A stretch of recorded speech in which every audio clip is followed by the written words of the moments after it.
We continue our reading of Lest We Forget, a daily devotional by author George R. Knight.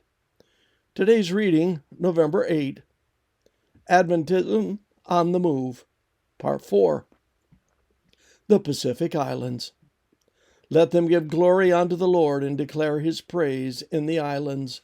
Isaiah 42:12. The Chudney disaster and the frustration of John Tay in not being able to find a ship to take him to Pitcairn Island reoriented the General Conference to the need of building a seaworthy vessel for service to the multitude of South Pacific islands. That mission boat was a project that stirred the enthusiasm of the Sabbath schools across the United States as nothing had ever done before. Adults brought their quarters and dollars, and children sold baked goods so that they might have a part in buying the needed nails, boards, and canvas. Sabbath school members were even invited to suggest a name for the ship. Some opted for Glad Tidings, but others finally decided to name it for the island that had stimulated the project.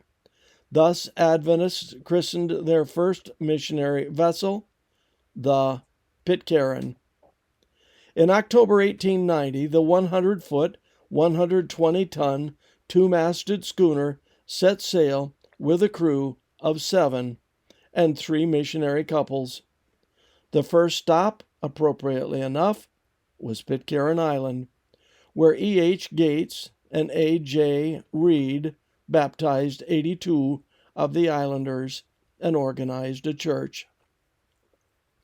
Several weeks later, the mission ship moved on to Tahiti, Rarotonga, Samoa, Fiji, and Norfolk Island groups.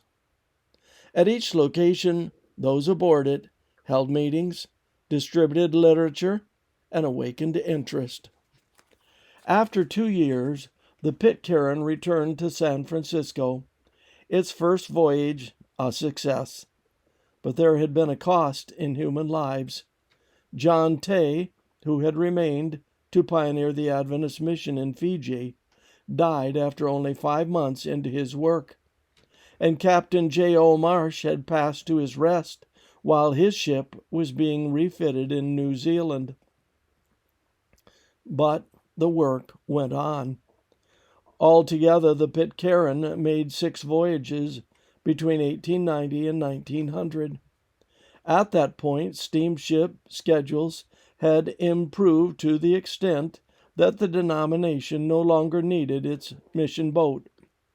But in those 10 years, not only did the church establish itself in the Pacific Islands, but the adventures of the intrepid Pitcairn inspired Adventists toward missions and mission giving more than any other single thing in their history.